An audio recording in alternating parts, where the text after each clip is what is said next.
So about that debate this week, now we're all watching to see if numbers change in close states, especially here in Michigan. So let's get to this week's roundtable. You know Nolan and Ingrid, and let's welcome back Karen Dumas and Howard Edelson.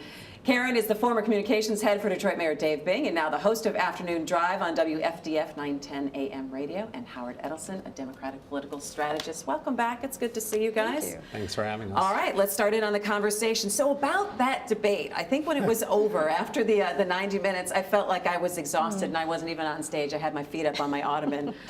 So I want to go around the table here and get just a little bit of perspective from each one of you on how you felt it went perspective-wise. Noel, I'm going to start with you. Yeah, I thought Hillary Clinton played him perfectly, played Donald Trump perfectly. You know, he feels he has to answer every slight. So she just kept jabbing, jabbing, jabbing, and kept him on defense all night. He used all his time to defend himself and never made the sort of transition to giving his own statements and attacking her. And you know, so you don't need a knockout punch in that situation. You just need to wear him down with little hits because he beats himself. And he just kept on talking, interrupting. Howard, let me ask you, what you think? Like Nolan, I think Hillary Clinton cleaned his clock, and if there was ever a debate that really showed that he is not qualified to be president and doesn't have the temperament, the other night was the night. So in temperament and substance, or just temperament? Both. You know, at one point he's talking about nuclear policy, and he starts talking about Rosie O'Donnell. I'm not sure how the two interrelate, but he really didn't have coherent plans, details to his plans, really much. Okay, and Ingrid, let me ask you what you think. I pretty much agree. I mean, I think he could have done worse, maybe, but it was definitely typical Trump performance, and I don't think he had prepared enough substance to go along with it.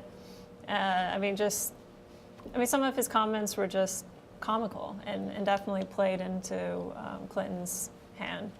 And I'd say he wasn't helped by Lester Holt, especially toward the end. He was getting grilled on a lot of his comments, you know, going back many years ago, even about the Iraq War. But yet Hillary was left pretty unscathed in a lot of that. There were definitely things that could have been brought up about her record that weren't. Yeah, we'll talk about moderation, I think, in a little bit. Karen, what was your thought? I think debate was the operative word. I didn't see much of a debate that night. I do think it was more of a battle of temperament, and it kind of reminded me of 2:30 in elementary school before an after-school fight. You know, I'm going to do this, I'm going to see you. That was my takeaway. It was. Interesting, you know, they brought up Michigan. Within the first, 5 minutes of the debate, Trump started talking about Ford and jobs, and I could just imagine Mark Fields of Ford screaming at the television saying that we're not cutting any jobs.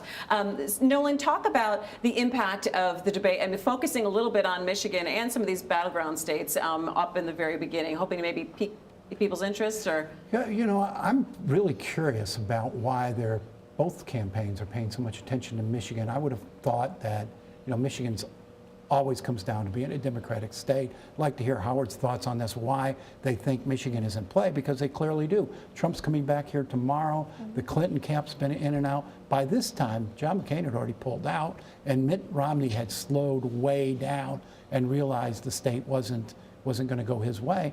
She still looks like she has about a 5-point lead here, and yet they seem to think Michigan's in play. Howard, what do they know that we don't know?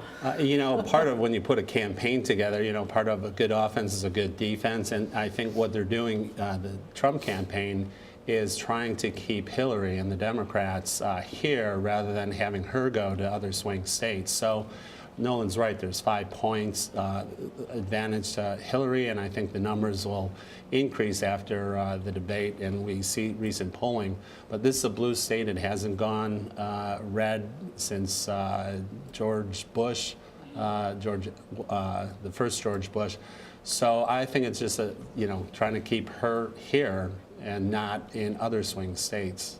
Yeah, so I think it's going to be interesting now to see the numbers coming out of the debate. Yeah. They said number-wise, if you want to look at numbers, 84 million people watched this debate, and I hope they watched it all the way through. But do you think that it's going to make a significant jump? Because we've sometimes debated debates, like if they actually really do have any kind of impact. Karen, what do you think? I think there are so many people that are still on the fence. I mean, I think you have a lot of people that are just party loyal and that will ride it through to the end. And I think that's maybe why they're still coming back to Michigan, because I think at this point it's still anybody's election, because I don't think anybody on either side is just totally 200% sold on their candidate. Okay, so if you think it's still anybody's election at this point, what are the topics, or what are the things that are going to change people's minds at this point, Ingrid, do you think? It's a good question. I just wanted to add on to Karen's point that there was a Wall Street Journal poll right before the debate, just seeing how much influence the debates might have in the election. And there was, I think it was about 34% said they were going to be looking to the debates to shape their opinion. And I thought that was a really significant number, that we're going to be letting these debates play that bigger role. But I think just being on social media during the debate, I think a lot of people are hoping there'd be more discussion about, like, more attention to immigration, education, other issues that people care a lot about. Yeah, I didn't really hear a lot about anything, which is, I guess, was what was frustrating for me. But the one thing I said, maybe the good thing that came out of this debate was that people sat down and Googled stop and frisk, that they maybe Googled Ford and jobs, and that they maybe heard a couple of things that the candidate said and wanted to know a little bit more about that. Howard, what do you think? I think that's right. It increased awareness of some of the issues, but at this point, if people are undecided after this long of an election, I wonder what more information they really need. You have two brands who have 100% name ID. It's been, the campaign has been on national news, social media, covered in every which way. And if people are still undecided, I don't know what more they need. What is it? What more do they need? I think they may not vote, is what I think. I think they more likely Googled, who did Trump call a pig, a slob, a dog? I mean, it was at the end of that, and Rosie O'Donnell, getting thrown in there at the end. There was so much, like, what? What are they talking about? I think they're more. It really devolved. Yeah. It's a food fight. But you've or a got bad 90s reality show. But you've got Republicans that are endorsing Hillary. So I mean, I still think these on both sides are probably not the ideal candidates for either party, and people are still trying to figure out. I mean, they're looking for substance that they've not yet gotten. So it's like, okay, are they going to say something that I either like, something that I'll Google and be intrigued by, something to sell them between now and the election? Okay, so let me ask. So substance on what? Is it national security?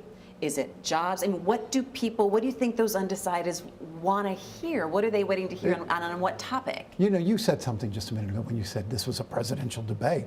And I kept thinking while I was watching it, I've watched a lot of presidential debates over the decades. There was nothing presidential about this. There was not that same weight, that same feeling that this is the highest office in the world. And these two people are up here. Really, I mean, it was almost offensive to watch when you think about the weight of that office. And I think these debates are all about temperament. I don't think they're about specifics on the issues. I think voters are looking to see a president. I'm not sure they saw a president on that stage. I thought, Hillary Clinton showed a lot of disrespect for the process with that sort of bemused condescension she was showing, and that laugh and smirk throughout this campaign. I know she doesn't respect Donald Trump, and a lot of people don't, but she went into that debate tied with him, and she should have been asking herself, how on earth am I tied with this buffoon? Yeah, but you talk about like poking him, and she was just sitting back and kind of watching what would unfold. But she had a better She played him on several things and set him up on quite a few, and she attacked. One of the things that he really speaks and trades on is his business accomplishments, and we saw the other night she went after those business accomplishments on bankruptcy, not paying taxes, and how Donald Trump stiffs vendors and contractors, and I think we're going to see more of that as the campaign moves on. But Howard, her job was more than just to take down Trump. I mean, Trump's doing a good job of that. His number's not moving. I mean, he's as he's her best tool. Her job was also to establish herself as a trustworthy person you could see in the White House. She would have been served well in addressing questions about her email and about the other things that voters have concerns about. Well, I think she did address a little bit about her skirted it. email. And Ingrid, you had much, mentioned but- something about trustworthiness. Do you think that, Karen, should have been a question somewhere along the line to Hillary Clinton about trustworthiness? I don't think answering a question about trustworthiness establishes trustworthiness. I think it's been her demeanor. I think the issue with the email and some other things surrounding her campaign that have made the American public question whether or not she's trustworthy. She's not very personable, and so she came across at the debate just detached, and it's almost as though she were reading talking points. And I think that's that lack of connection that she makes. On the other hand, you've got Donald Trump. He's making a connection, but he's making a connection with a demographic that that's fueled by fear and hatred and further disconnect in America. I mean, that's not a good thing on either side. I'm no defender of Donald Trump, but I do think a lot of the people supporting him don't necessarily fall into those categories. And I mean, there's a lot of voters who are put in a very uncomfortable position. They don't want to vote. There's no way they'll vote for Clinton, but yet here's Donald Trump over here. But that doesn't mean that they're racist or xenophobic or fall into all these other characteristics. I think that's kind of a mischaracterization of a lot of his supporters. So we're now going to be faced with another debate here. Oh gosh, how many weeks from now? Or Two? a little, weeks, yeah. a little bit more. Howard, Too soon. What can we expect here? What do you think? Well, I think more of the same. I think her job is to continue to get under his skin and make sure that people really see that he's not qualified to be president, doesn't have the temperament. I think she'll continue to attack his business accomplishment status. And then I think, to Nolan's point in trying to be a more real person, and we saw this the other night, she started to talk about stories, people who were impacted by Donald Trump and people who were impacted by her policies. And I think that's how she's going to try to increase her likability through the use of personalized stories, real people that people can relate to. All right, we've got 30 seconds left. So Nolan, I'm going to let you have the last word on this in terms of, gosh, we've never been able to predict what's been going to happen with this election now in the last couple of weeks. But what can we expect to see here? I think he'll be a lot better prepared next time. He blew off the prep, thought, just like some high school kid, I can go in and ace this test. Hey, even when I was on the debate team, I had note cards, friends. And he made fun of Hillary for preparing too. So I think he'll be better prepared, and I hope they coach him to maybe just don't even listen to what she's saying. Okay. All right, I want to thank our panel today, Karen Dumas, Thank you. Howard Edelson, Ingrid Jacques, Nolan Finley. It's always good to see you.